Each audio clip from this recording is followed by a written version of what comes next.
सचदेवा और आप देख रहे हैं देश प्रदेश का सबसे दमदार शो बात तो चुभेगी। जब अपराध में भी धर्म की परछाई पड़ जाए तो बात चुभने वाली हो जाती है। जब माफिया पर चलने वाले बुलडोजर पर पक्षपात की दुहाई दी जाने लगे तो बात चुभने वाली हो जाती है। और जब प्रशासन के ताबड़तोड़ एक्शन पर सियासत शुरू हो जाए तो ये बात भी चुभने वाली हो जाती है।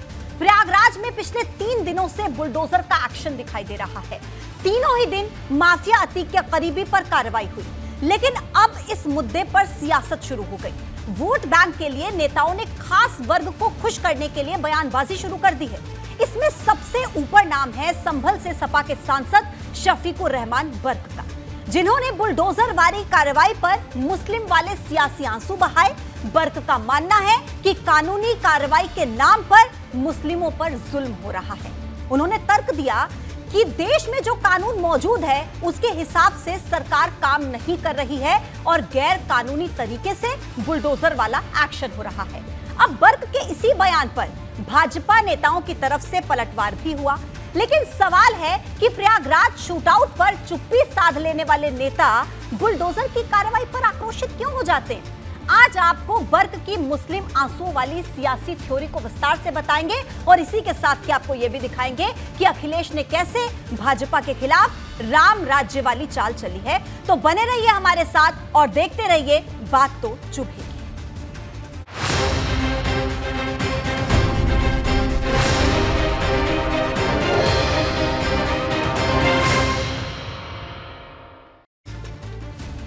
आज अतीक के खौफ पर बुलडोजर ने फिर से एक बार चढ़ाई की, लेकिन ये कार्रवाई सपा सांसद और हमेशा मुस्लिमों की बात करने वाले शफीकुर रहमान बर्क को चुभ गई। बर्क ने इस पूरे मामले में सरकार की नीयत पर सवाल खड़े कर दिए। बर्क का आरोप है कि सरकार मुस्लिमों पर ही कार्रवाई कर रही है। सपा सांसद के अब इसी बयान के बाद सियासत में एक नया तूफान खड़ा हो गया।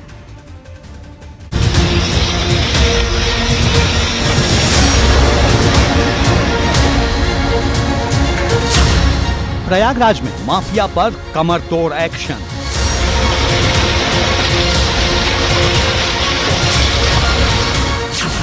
चुन चुन कर प्रहार, नहीं बचेंगे माफिया के यार। माशुकुद्दीन नाम के एक शख्स का ये मकान है। वो ग्राम प्रधान का चुनाव भी लड़ चुका है और उसने जो है ये प्रॉपर्टी बनवाई हुई थे बिना नक्शे के, बिना मंजूरी के। विकास प्राधिकरण से मंजूरी नहीं लेते, इस वजह से इस पर यह कार्रवाई की जा रही है।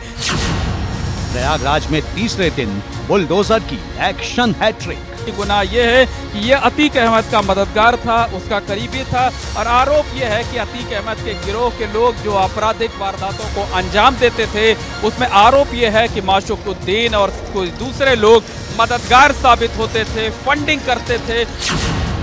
मऊ से प्रयागराज बारी बारी से गिरी गाज।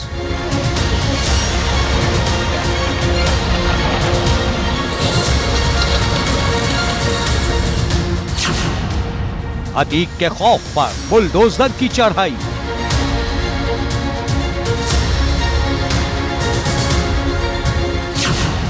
बुलडोजर पर सपा सांसद की मुस्लिम वाली दुहाई। ये तो जुल्म है, ये एक्शन नहीं है बल्कि जुल्म है और खास तौर से मुसलमानों के साथ ये जुल्म किया जा रहा है। देखिए, बर्क साहब उस दौर के व्यक्ति हैं जब माफिया राज होता था उत्तर प्रदेश में, जब बड़े बड़े माफिया जो आज जेल में बड़े इनका राज चलता था, विधायक सांसद बनते थे। बर्क साहब उसी एज में रुक गए, उनकी उम्र भी बढ़ गई है काफ़ी, तो वही राज रखना चाहते हैं। 2017 के बाद बहुत कुछ बदल गया। बुलडोजर पर मुस्लिम आंसू, बात तो चुभेगी। तो देखिए, प्रयागराज में बुलडोजर की कार्रवाई का आज तीसरा दिन था और इस बार बुलडोजर अतीक अहमद के एक और करीबी के घर पर पहुंचा।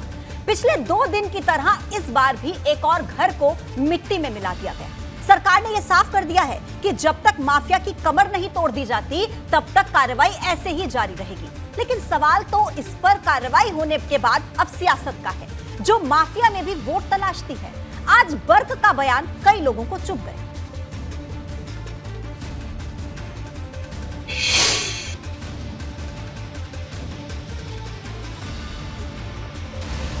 दिन तीसरा था, लेकिन बुलडोजर का एक्शन पहले 2 दिनों जैसा ही नजर आया।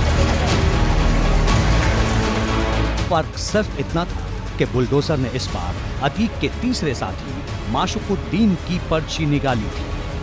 तो अवैध बिल्डिंग है ये। अतीक अहमद के मददगार होने का, अतीक अहमद के करीबी होने की वजह से इस कार्रवाई को सरकारी अमला अंजाम दे रहा है और आज लगातार तीसरे दिन है प्रयागराज में जब बुलडोजर की कार्रवाई को अंजाम दिया जा रहा है। बुलडोजर की कार्रवाई की जा रही है। पीछे की तरफ से 2 बुलडोजर चल रहे हैं, सामने फ्रंट की तरफ से एक बड़ी जेसीबी मशीन है, उसके जरिए वार किए जाने की तैयारी है और एक बुलडोजर जो है वो सामने की तरफ से, फ्रंट की तरफ से आएगा और वहां से भी जो है जो बाहर का वो बिल्डिंग आप देख रहे हैं उस पर अटैक किया जाएगा। तो एक साथ 4 मशीनों के जरिए कार्रवाई को अंजाम दिया जाएगा। पहले 2 दिन बुलडोजर ने चकिया इलाके में एक्शन किया। 1 मार्च को अतीक के करीबी जफर अहमद के घर पर बुलडोजर चला। जिस घर पर बुलडोजर चला था उसका बिजली बिल अतीक की पत्नी शाइस्ता परवीन के नाम पर आता था और खबर ये भी थी कि इसी घर में शूट आउट के बाद मीटिंग हुई थी।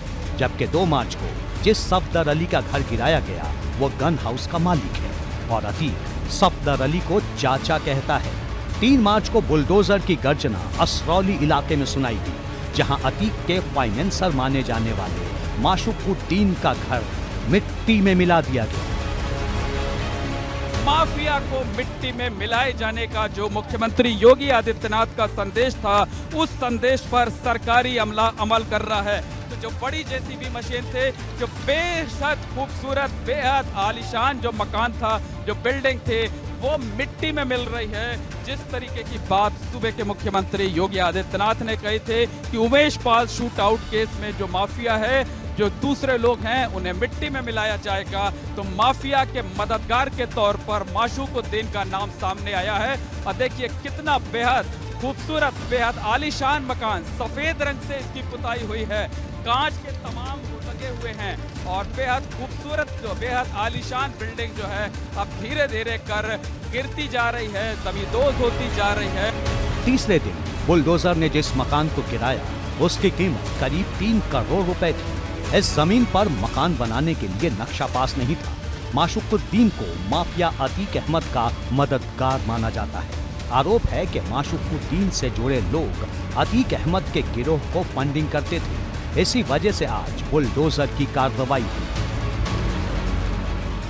ये बुलडोजर शब्द बार बार क्यों प्रयोग करते हो? अगर अवैध निर्माण आपने भी किया होगा तो जांच में दोषी पाए जाएंगे तो आपका भी गिराया जाएगा। पुलिस को कार्रवाई करने दीजिए और उत्तर प्रदेश की पुलिस पर भरोसा रखिए। और जब से उत्तर प्रदेश में भाजपा की सरकार बनी है, कोई भी ऐसा अपराध किया हो और उसका खुलासा ना हुआ हो और जो अपराध करने वाला हो उसको पकड़ा ना गया हो, उसको सजा ना दिलाई गई हो, 6 साल में ऐसा कोई उदाहरण नहीं है। सिर्फ प्रयागराज ही नहीं, मऊ में मुख्तार अंसारी की बिल्डिंग पर भी एक्शन हुआ। ये बिल्डिंग मुख्तार की मां राबिया बेगम के नाम पर थी, जिसे अब्बास और उमर अंसारी के नाम पर ट्रांसफर किया गया। ये माफियाओं द्वारा अनैतिक तरीके से अर्जित की हुई संपत्ति जो बिना नक्शा पास कराए बनाया गया है, डीएम साहब के आदेश पर इसको गिराया जा रहा है। आगे भी पूरी तरह से माफियाओं के कमर तोड़ने के लिए जहां भी इस तरह से अवैध संपत्ति का अर्जन किए हैं उन्हें ध्वस्त किया जाएगा। शासन और प्रशासन पुख्ता तैयारी के साथ माफिया और उनसे जुड़े लोगों के घर को मिट्टी में मिला रहे हैं, लेकिन सपा सांसद शफीकुर रहमान ने इसमें भी मुस्लिम कार्ड खेल दिया।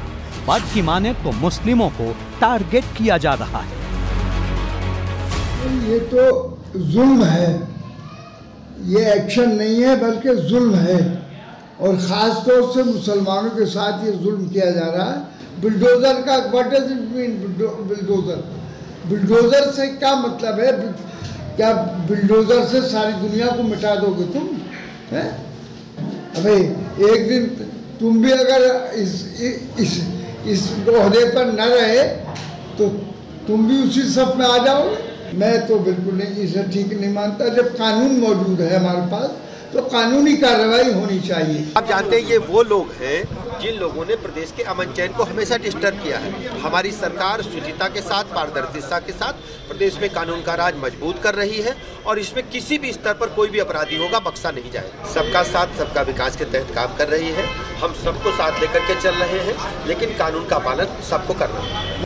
सरकार जहां अपराधी को अपराधी मानकर कार्रवाई कर रही है, तो सियासत इसमें धर्म का मुद्दा ढूंढ लाई है, क्योंकि सवाल वोट का है और वोट ही 24 में सत्ता दिलाएगा। एबीपी गंगा के लिए प्रयागराज से मोहम्मद मोइन के लिए।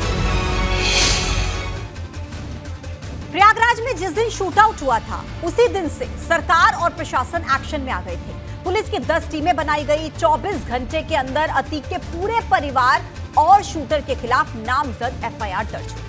लेकिन 8 दिन बीत जाने के बाद भी कोई नामजद आरोपी पुलिस के हत्थे नहीं चढ़ाए। ना तो किसी बमबाज की गिरफ्तारी हुई, ना ही कोई शूटर पुलिस के हाथ लगा। सरकार माफिया को मिट्टी में मिलाने की बात कर रही है, लेकिन जो इस कांड के असली गुनहगार हैं, वो फरार।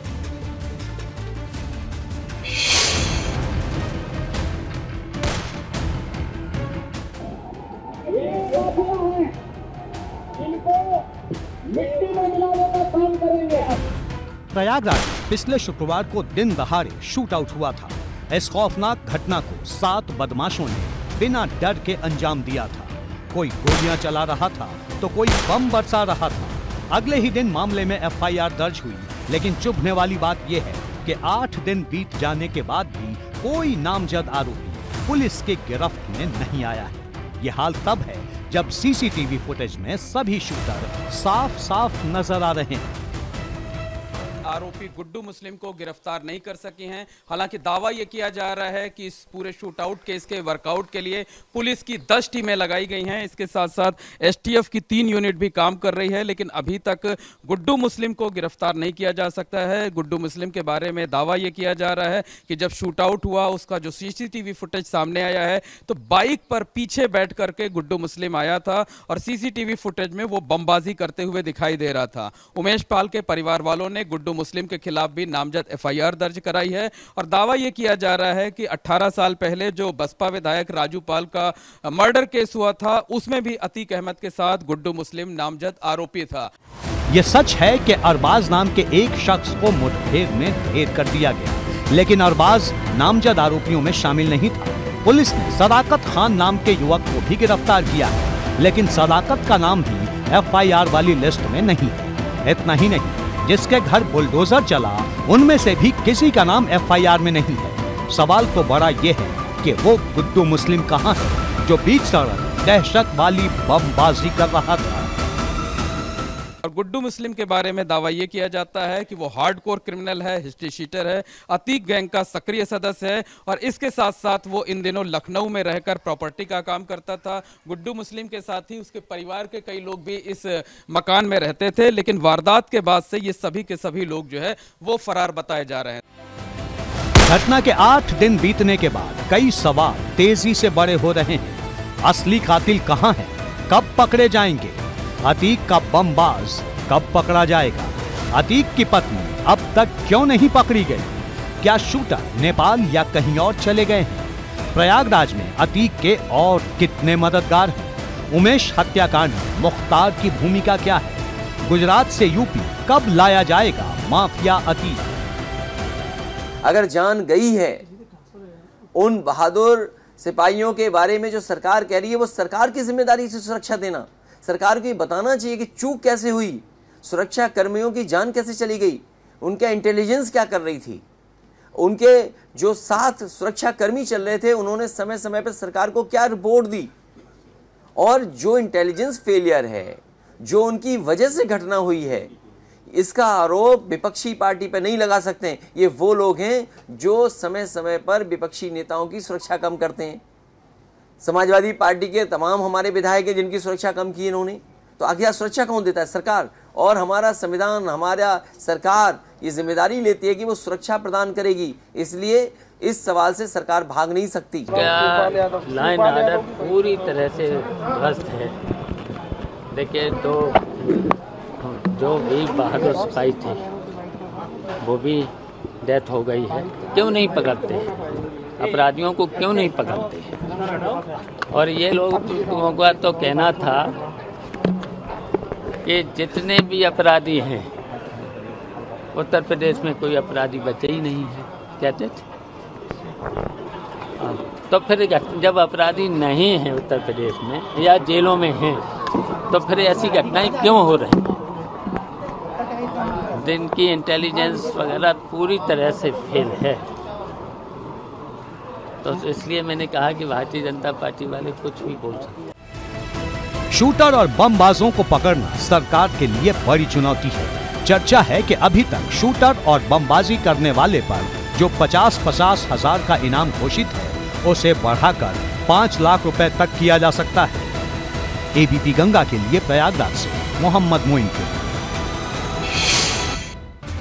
चलिए आगे बढ़ेंगे। 58 साल के बाद उत्तर प्रदेश की विधानसभा एक बार फिर से अदालत की भूमिका में नजर आई और विधानसभा अध्यक्ष सतीश महाना जज की भूमिका में थे। दरअसल 18 साल पुराने विशेष अधिकार हनन और सदन की अवमानना के मामले में 6 पुलिसकर्मियों को पेश किया गया। इस दौरान उनकी सजा पर सुनवाई हुई, जिसके बाद सभी पुलिसकर्मियों को 1 दिन की सजा सुनाई।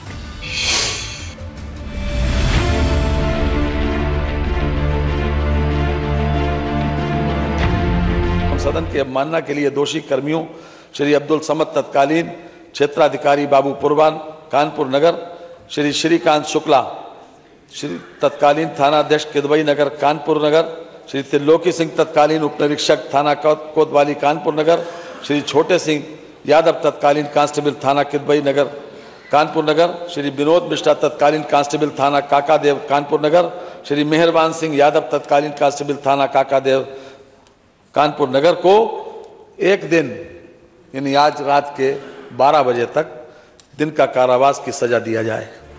उत्तर प्रदेश विधानसभा के इतिहास में ये दूसरा मौका है जब सदन के भीतर अदालत लगाई गई, दोषी पुलिसकर्मियों को सजा सुनाई गई। ये आदेश है कि चूंकि उत्तर प्रदेश विधानसभा ने अपनी दिनांक 3 मार्च 2023 की बैठक में यह निर्णय लिया कि एक श्री अब्दुल समद तत्कालीन क्षेत्राधिकारी कानपुर नगर, श्री श्रीकांत शुक्ला तत्कालीन थानाध्यक्ष कानपुर नगर कानपुर, श्री त्रिलोकी सिंह तत्कालीन उप निरीक्षक थाना कोतवाली कानपुर नगर, श्री छोटे सिंह यादव तत्कालीन कांस्टेबल थाना किदवई नगर कानपुर नगर, श्री विनोद मिश्रा तत्कालीन कांस्टेबल काकादेव कानपुर नगर एवं श्री मेहरबान सिंह यादव तत्कालीन कांस्टेबल थाना काकादेव कानपुर नगर को श्री सलील बिश्नोई के तत्कालीन सदस्य माननीय सदस्य विधानसभा उत्तर प्रदेश कानपुर नगर के विशेषाधिकार हनन एवं आदरणीय सदन की अवमानना के दोष में 1 दिन के लिए साधारण कारावास का दंड दिया जाए।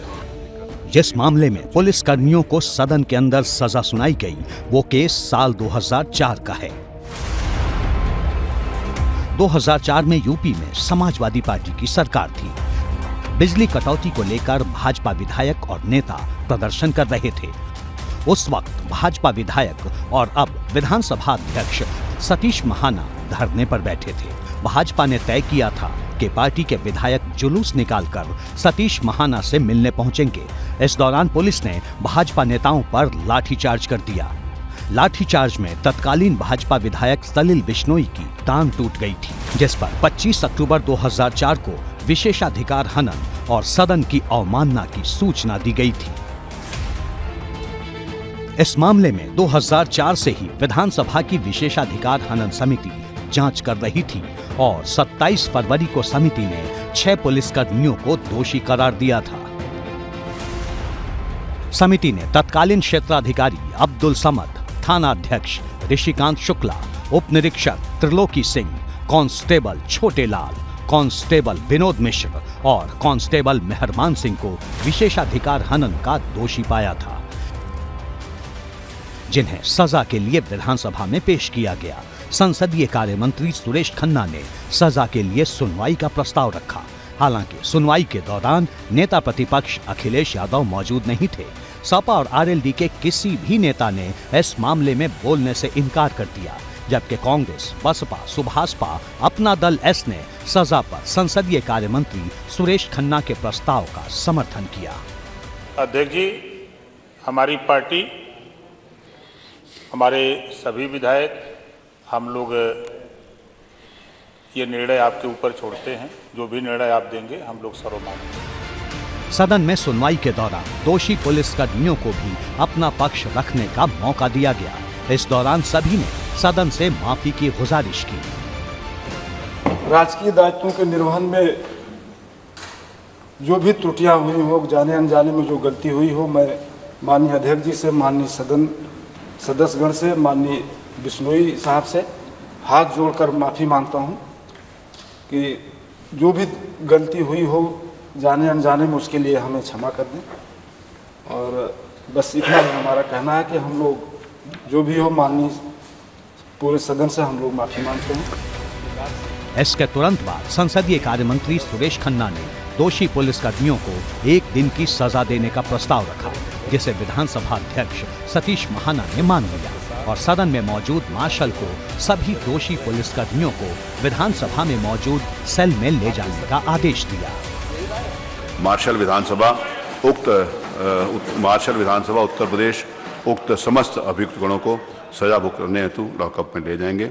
मेरा ये आदेश मेरे हस्ताक्षर है मोहर से आज दिनांक 3/2023 को पारित किया जाए। देखिए, हमारे विधानसभा अध्यक्ष ने जो भी निर्णय दिया उससे हम संतुष्ट हैं। हम जनप्रतिनिधि हैं, अध्यक्ष हमारा संरक्षक होता है। 19 साल के बाद उन्होंने ये प्रक्रिया को आज अंजाम दिया, इसके लिए हम उनके आभारी हैं और निश्चित रूप से मैं संतुष्ट हूं। उत्तर प्रदेश विधानसभा के इतिहास में इससे पहले 1964 में ऐसा मौका आया था जब सदन के अंदर अदालत लगाई गई थी, तब एक दोषी को सजा सुनाई गई थी। एबीपी गंगा के लिए ब्यूरो रिपोर्ट।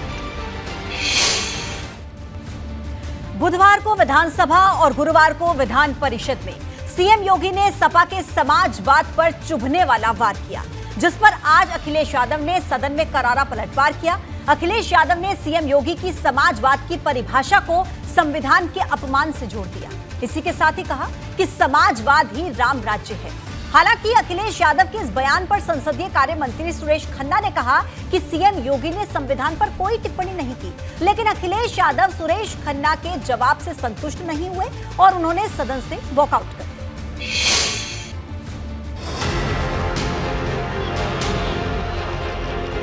फोटो सेशन के साथ विधानसभा का बजट सत्र खत्म हो गया। इस दौरान पक्ष और विपक्ष के विधायक एक साथ एक फ्रेम में नजर आए, लेकिन बजट सत्र के आखिरी दिन सदन के अंदर सत्ता पक्ष और विपक्ष में टकराव जारी रहा। नेता प्रतिपक्ष अखिलेश यादव ने सदन में समाजवाद पर सीएम योगी की टिप्पणी पर तीखा पलटवार किया। अखिलेश ने कहा, सीएम योगी ने समाजवाद की जो परिभाषा सदन में दी है वो भारतीय संविधान का अपमान है, क्योंकि संविधान में समाजवाद शब्द का जिक्र है। नेता सदन ने किसकी स्पीच का जो हिंदी में यहां समाजवाद को समझाने की कोशिश की थी, क्योंकि नेता सदन नहीं है। अध्यक्ष महोदय, मैं आपसे माननीय मंत्री जी से मैं जानना चाहता हूं कि जो नेता सदन ने समाजवाद का पहाड़ा पढ़ाया इस सदन में, वो किसकी स्पीच थी? क्या हम अंग्रेजों से, और आप तो उस शहर के शाहजहांपुर में जहां पर बलिदानों को जो बलिदानी रहे, जिन्होंने जीवन दे दिया, शहादत की हुई, वहां के लोग, और आप एक देश के किसी एक प्राइम मिनिस्टर का किस रूप में किस वजह से भाषण दिया था, उसका हिंदी कर करके आप समाजवाद हमें समझा रहे हो। अखिलेश यादव के इस बयान पर संसदीय कार्य मंत्री सुरेश खन्ना ने साफ लफ्जों में कहा कि सीएम योगी की टिप्पणी समाजवाद पर थी, न कि संविधान पर। ऐसे में सीएम योगी के समाजवाद पर बयान को संविधान के अपमान के रूप में पेश करना ठीक नहीं। मानवर, जो संविधान 26 जनवरी 1949 को आत्मार्पित किया गया था, उसमें यह शब्द नहीं था। ये 3 जनवरी 1977 को, नहीं, पूरी बात आ जाने दीजिए। 3 जनवरी 1977 को एक संविधान संशोधन जोड़ा गया संविधान में, उसमें यह शब्द बाद में आया। ये सही है कि संविधान में यह शब्द दिया हुआ है मान्यवर, और जो कुछ भी माननीय नेता सदन ने कहा है मान्यवर, बहुत सी जगह पर हम अपने अपने विचारों को अलग अलग प्रस्तुत करते हैं मान्यवर। साम्यवाद पर, समाजवाद पर, पूंजीवाद पर हमने समय समय के ऊपर अपने अपने लोगों ने समय समय पर हर तरीके की स्पीचेस दी, अपने विचार व्यक्त किए। मन पर संविधान के संबंध में उन्होंने कुछ भी नहीं कहा।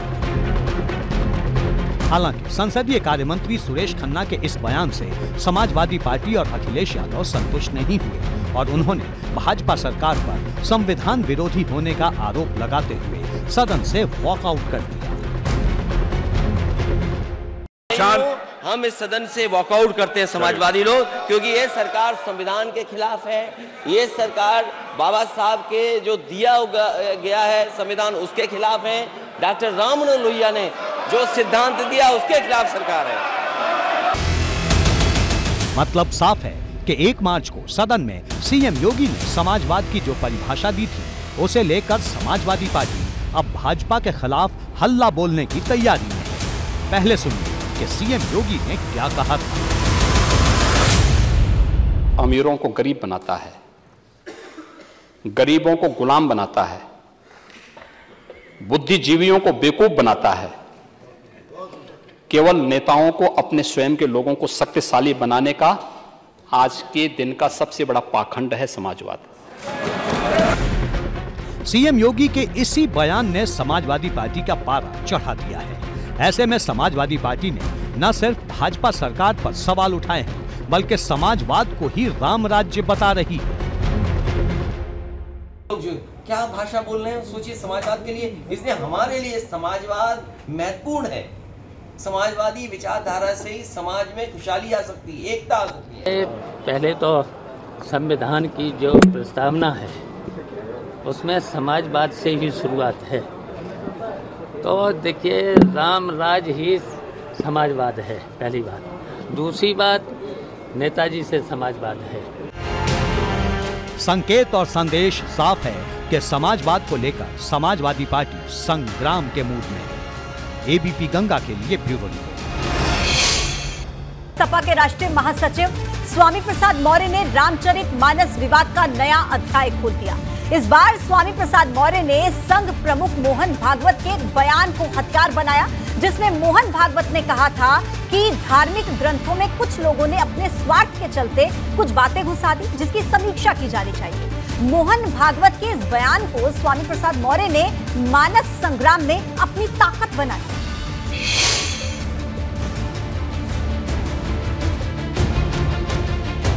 रामचरितमानस पर विवादों वाला जो बवंडर शांत होता नजर आ रहा था वो एक बार फिर सुलगने लगा है और समाजवादी पार्टी ने इस विवाद को पुनर्जीवित करने के लिए संघ प्रमुख मोहन भागवत के ही एक बयान को हथियार बना लिया है। हमारे पास हमारे पूर्वजों का किया कुछ न कुछ है। अब वो परंपरा से चलते आया। पहले हमारे यहाँ ग्रंथ नहीं थे, मौखिक परंपरा से चला। बाद में ग्रंथ हुए, वो ग्रंथ इधर से उधर चले गए। फिर बाद में स्वार्थी लोग भी घुस गए, उन्होंने ग्रंथ में कुछ घुसा दिया जो बिल्कुल गलत है। तो उन ग्रंथों की, उस परंपरा के ज्ञान की फिर एक बार समीक्षा आवश्यक है।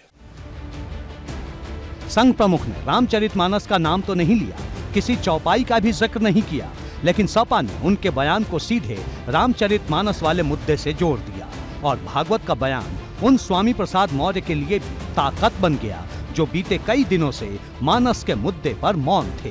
स्वामी प्रसाद मौर्य ने ट्वीट किया, आरएसएस प्रमुख मोहन भागवत जी द्वारा स्वीकार करने के बाद कि कुछ स्वार्थी लोगों ने धर्म ग्रंथ में कुछ घुसाया है जो गलत है, फिर एक बार समीक्षा जरूरी है। तो क्या अब सिर काटने, जीभ काटने, हाथ नाक कान काटने वाले तथा कथित ढोंगी धर्माचार्य सार्वजनिक रूप से गलती मानकर मेरी बात पर अमल करेंगे? मोहन भागवत ने पहले भी एक ऐसा बयान दिया था जिसे समाजवादी पार्टी ने अपना हथियार बना लिया था। तब संघ प्रमुख ने कहा था कि जाति व्यवस्था पंडितों ने बनाई है। उनके इस बयान पर खूब सियासत हुई थी। तथाकथित धर्माचार्यों ने मेरे सिर कलम करने, जीभ काट लेने, कान काट लेने, नाक काट लेने, हाथ काटने, उनका हत्या कर देने की फरमान जारी करना शुरू कर दिए। अगर हिम्मत है तो अब आरएसएस प्रमुख श्री भागवत जी का सर कलम करने, जीभ काटने और कान काटने, नाक काटने, हाथ काटने की बात कर लें। स्वामी प्रसाद मौर्य के साथ ऐसा व्यवहार इसलिए किया कि उनकी नज़र में स्वामी प्रसाद मौर्य छोटी जात के हैं। इस बार भी मोहन भागवत ने कहा है कि धर्म ग्रंथ में स्वार्थी लोगों ने कुछ घुसाया है। अब भागवत किस तरफ इशारा कर रहे थे ये तो उन्होंने साफ साफ नहीं बताया, लेकिन इसे सपा ने बड़ा मुद्दा बना लिया है। सिर्फ स्वामी प्रसाद मौर्य ही नहीं, समाजवादी पार्टी ने भी मोहन भागवत का वीडियो अपलोड करते हुए ट्वीट किया। संघ प्रमुख मोहन भागवत जी ने अब ग्रंथों पर सवाल उठा दिए हैं। इशारों में तुलसीदास जी पर भी सवाल उठा रहे हैं। इससे पहले भागवत जी पंडितों के बारे में भी बोल चुके हैं। अब कोई भाजपाई, कोई योगी, कोई मोदी, कोई कथित धर्म रक्षक, साधु, संत, महात्मा मोहन भागवत पर सवाल क्यों नहीं खड़े कर रहा? साफ है, रामचरितमानस पर विवाद फिर बढ़ेगा। सपा ने जिस मुद्दे को ढीला छोड़ दिया था उस पर फिर राजनीति तेज होगी, क्योंकि हाल ही में अखिलेश यादव ने कहा था कि शूद्र पर जो परिभाषा सरकार बता रही है उसे वो मानने के लिए तैयार नहीं है। एक बुंदेलखंडी में भी एक वाक्य में बता दे रहा हूं, देखिए शब्द वही है, भैया मोरे लड़कन को ताड़े रखियो, देखे रखियो, यानी उसकी देखभाल करते रहो। इसका मतलब उसका संरक्षण दो, उसको लालन पालन करके जो जिस लायक है उस लायक शिक्षित करो, प्रशिक्षित करो, इसका मतलब ये है। लेकिन समाजवादी पार्टी का कार्यालय आज इस समय संत तुलसीदास जी के खिलाफ अभियान चला रहा है। ये लड़ाई 5000 साल पुरानी है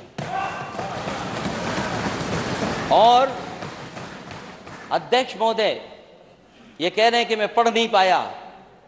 मैं कहता हूं सोने के पत्रे पे भी आप लिख करके दे दोगे तो मैं वो स्वीकार करने वाला नहीं हूं।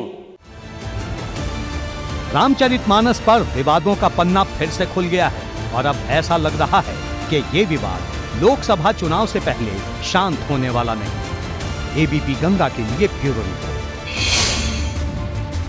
हर बदलते दिन के साथ सपा विधायक इरफान सोलंकी की मुसीबत भी बढ़ती जा रही है। कानपुर में इरफान सोलंकी की 10 करोड़ की संपत्ति जब्त होने के बाद आज पुलिस ने गाजियाबाद में इरफान सोलंकी की संपत्ति जब्त की। जिस संपत्ति को जब्त किया गया उसकी कीमत 5 करोड़ रुपए बताई जा रही है। यह भी बताया जा रहा है कि पुलिस जल्द ही ग्रेटर नोएडा में भी संपत्ति को जब्त कर सकती है।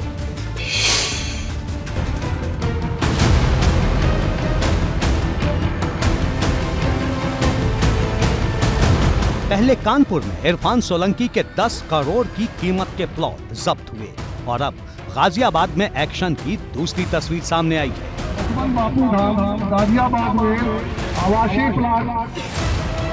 गाजियाबाद के मधुबन बापू धाम में इरफान सोलंकी के नाम पर जो प्लॉट आवंटित हुआ था उसे भी सील कर दिया गया है। इसकी रजिस्ट्री 2015 में सपा सरकार के दौरान हुई थी। कानपुर पुलिस ने गाजियाबाद पहुंचकर 300 वर्ग मीटर के इस प्लॉट पर कब्जा किया। इसकी कीमत करीब 5 करोड़ रुपए बताई जा रही है। ये बोर्ड यहाँ पर लगा दिया है, यानी कि ये बोर्ड, और इस बोर्ड पर यहाँ पर एक आप देख सकते तख्ती, और तख्ती के ऊपर एक व्हाइट कलर का पेपर पे साफ साफ लिखा है कि यह संपत्ति मुकदमा अपराध संख्या 156/22 धारा 3(1) उत्तर प्रदेश गिरोह बंद एवं समाज विरोधी क्रियाकलाप निवारण अधिनियम थाना जजमऊ कानपुर नगर धारा 14(1) के अंतर्गत वाद संख्या साफ साफ लिखा है इस पे कि वाद संख्या 3/23 राज्य बनाम इरफान सोलंकी पुत्र स्वर्गीय हाजी मुश्ताक, इस पे सब कुछ लिख दिया है। ये प्लॉट है C35 मधुबन बापू धाम उत्तर प्रदेश। तो अब इस प्लॉट पर जो कल तक जो प्लॉट इरफान सोलंकी का था, जिन्होंने इरफान सोलंकी और उनकी बेगम ने इसकी रजिस्ट्री कराई थी, आज ये प्लॉट और ये संपत्ति अब ये सरकारी हो चुकी है, सरकार ने अपने कब्जे में ले लिया। जब से इरफान पर कानपुर के जाजमऊ में झोपड़ी में आग लगाने का मामला सामने आया, तभी से इरफान के सर पर मुश्किलों के बादल मंडराने लगे। इरफान पर गैंगस्टर एक्ट के तहत केस दर्ज हो चुका है। कानपुर पुलिस सपा विधायक को भूमाफिया घोषित कर चुकी है। इरफान सोलंकी और उनके साथियों पर हुए एक्शन की बात करें तो बीते कुछ दिनों में करोड़ों की संपत्ति पर एक्शन हो चुका है। पहले इरफान के साथियों की 25 करोड़ की संपत्ति सीज हुई। इसके बाद इरफान की 10 करोड़ की संपत्ति पर कब्जा हुआ और अब 5 करोड़ की संपत्ति पर प्रशासन ने अपना बोर्ड लगा दिया है। यानी अब तक इरफान और उनके साथियों की 40 करोड़ की संपत्ति पर कार्रवाई हो चुकी है। कानपुर पुलिस लगातार इरफान सोलंकी पर एक्शन ले रही है। खबर है कि सपा विधायक सोलंकी और उनके गुर्गों के खिलाफ इनकम टैक्स विभाग भी जल्द ही जांच शुरू कर सकता है। जो संपत्तियां सीज की जा रही हैं, उसकी एक रिपोर्ट इनकम टैक्स विभाग को भेजी जा रही है। विभाग इस बिंदु पर जांच कर सकता है कि संपत्ति बनाने के लिए विधायक और उनके गुर्गों के पास पैसे कहां से आए। वहीं इरफान के वकील गौरव दीक्षित का कहना है कि उन्हें संपत्ति जब्तीकरण के आधिकारिक तौर पर कागजात नहीं मिले हैं। विवेचक ने इस मामले में गैंगस्टर एक्ट के तहत कार्रवाई नहीं की और इसी को आधार बनाते हुए वो रिप्रेजेंटेशन दाखिल करने जा रहे हैं। तो कुल मिलाकर संपत्तियों के जो जब्तीकरण हो रही है उसकी एक लिस्ट कानपुर पुलिस से आयकर विभाग को दे रही है और उसके बाद आयकर विभाग भी अब इस पूरे मामले में जांच करेगा और जानने की कोशिश करेगा कि इतना पैसा इरफान सोलंकी और उनके साथी हैं उनके पास कहां से आया। कानपुर पुलिस के आला अधिकारियों ने इससे पहले बताया था कि करीब 200 करोड़ रुपए की संपत्ति को चिन्हित कर लिया गया है और अगर 40 करोड़ घटा दिए जाए तो करीब 160 करोड़ की संपत्ति पर कार्रवाई अभी बाकी है, जो आने वाले दिनों में दिखाई दे सकती है। एबीपी गंगा के लिए कानपुर से रतीश त्रिवेदी और गाजियाबाद से शक्ति सिंह के साथ ब्यूरो रिपोर्ट। विश्व हिंदू परिषद के पत्र ने मुरादाबाद को सियासत के केंद्र में ला दिया है। दरअसल विश्व हिंदू परिषद ने सीएम योगी को पत्र लिखकर मुरादाबाद शहर का नाम बदलने की मांग की, जिस पर सपा सांसद शफीकुर रहमान बर्क ने कड़ी आपत्ति जताई। शफीकुर रहमान बर्क ने आरोप लगाया कि भाजपा सरकार मुस्लिमों को मिटाने की कोशिश कर रही है, जिस पर डिप्टी सीएम केशव प्रसाद मौर्य और ब्रजेश पाठक ने चुभने वाला पलटवार किया।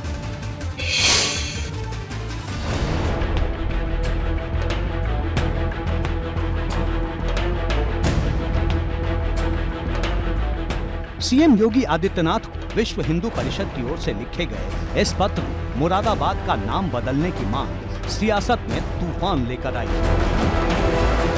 विश्व हिंदू परिषद की ओर से लिखे गए पत्र में कहा गया है कि मुरादाबाद का नाम मुगल बादशाह शाहजहां के बेटे पर है, जिसे बदलकर पीताम्बरपुर किया जाना चाहिए।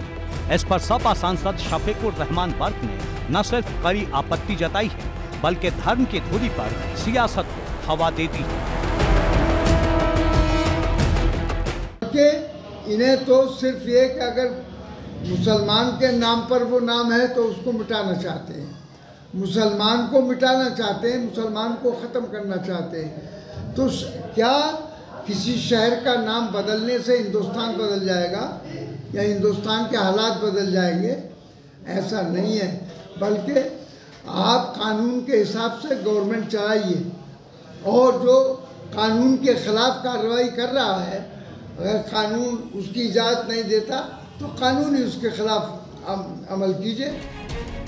मुरादाबाद का नाम बदलने की मांग पर शफीकुर रहमान बर्क ने धर्म वाला जो एंगल खोजा है, वो संकेत है कि बर्क विश्व हिंदू परिषद के पत्र के बहाने मुस्लिम समाज को गोलबंद करने की कोशिश में जुट गए हैं। इस पर भाजपा सबका साथ और सबका विकास वाले नारे का तर्क दे रही है और कह रही है कि भाजपा सरकार अल्पसंख्यक और बहुसंख्यक चश्मा नहीं लगाती।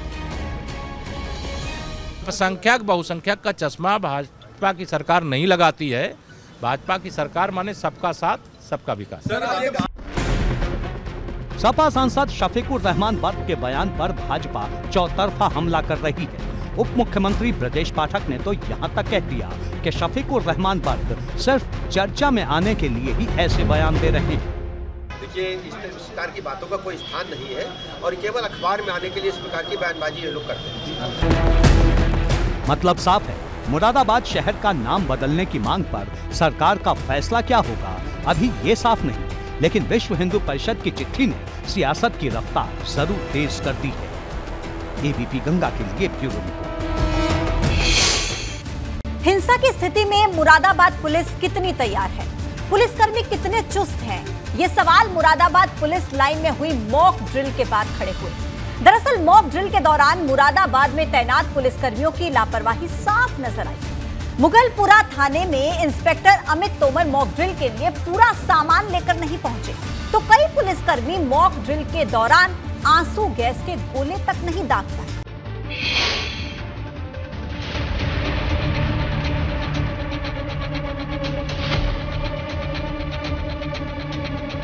अगर हिंसा हुई तो आंसू गैस के गोले कैसे दागे जाएंगे पता नहीं। ये भी पता नहीं कि गोले दागने के लिए गन की पोजीशन क्या होगी।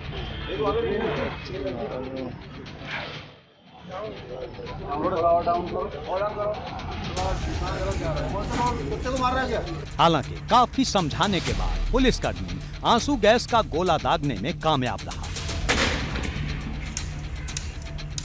लेकिन अब जो तस्वीर आपको दिखाने जा रहे हैं वो पुलिस के दावों की पोल खोलती है, क्योंकि मॉक ड्रिल में शामिल ज्यादातर पुलिसकर्मियों को ये तक नहीं मालूम कि गोला कैसे फेंकना है और पिन कैसे निकालना है।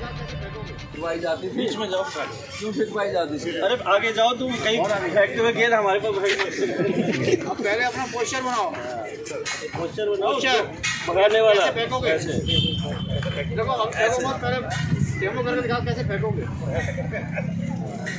इधर पर डाल देना इनके ऊपर, इधर ठीक से डाल दो, तो सीधा करो पहले, वहाँ गोली ही मिलेगी। अब एक और तस्वीर देखिए। आखिर मुरादाबाद के संवेदनशील थाना क्षेत्र माने जाने वाले मुगलपुरा के इंस्पेक्टर अमित तोमर खुद कितने संवेदनशील हैं, इन तस्वीरों से समझिए।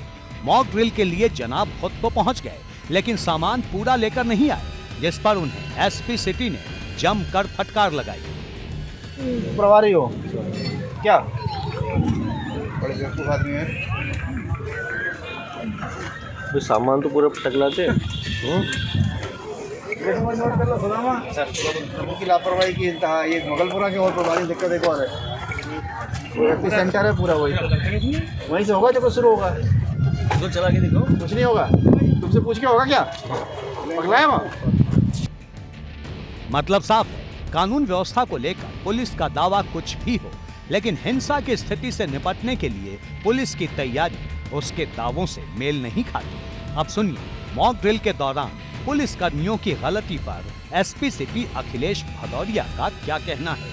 सबको सेंसिटाइज किया गया, उनको ब्रीफ किया गया, साथ ही उनका रिहर्सल भी करवाया गया, और जो आगामी त्योहारों का समय है उसको लेकर हम लोग सतर्क हैं, और किसी को कोई समस्या न हो, सभी हमारे यहाँ माहौल ठीक रहे, उसके लिए हम लोग ये सारा रिहर्सल आज किया गया है, और ये बहुत अच्छा था हमारे फोर्स के लिए, उनके मनोबल को बढ़ाए रखने के लिए। कुछ छोटी मोटी कमियां थी, इसी के लिए रिहर्सल करवाया जाता है, और वो कोई ऐसी बड़ी कमी नहीं थी। जो कमियां हैं उनको हम लोग ठीक कर लेंगे, जो हमारा उद्देश्य है, और उसमें हम लोग सफल हैं। एसपी सिटी का तर्क अपनी जगह ठीक है, लेकिन ये भी ध्यान रखना होगा कि ये पहला मामला नहीं है जब मॉक ड्रिल के दौरान यूपी पुलिस के दावों की पोल खुली हो। एबीपी गंगा के लिए ब्यूरो रिपोर्ट।